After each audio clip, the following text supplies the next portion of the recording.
moment, nagsisimula na sumayaw ito yung mga participants sa ating Coco Festival. Kaya lamang, wala lamang natin, hindi pa natin nakikita dito, pero sa gawing paroon ay ini-expect natin na sa mga sandali ito ay nagsisimula ng kumila ang mga kalahok sa ating street dancing competition 2010. Ayan.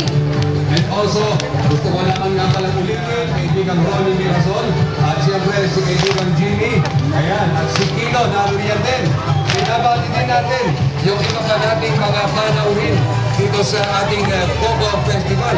Nakita ko dito sa ating Coco Festival celebration at nakikisa sa isinagawa nating kasiyahan. Nabibigyan si Consiel Tante Amante, nakita po kanina diyan. Ngayon din, ang ating Secretary to the City Mayor, si Secretary Rudy La Rosa, at ang ating dating Consiel, nakita po Herrick Dixon,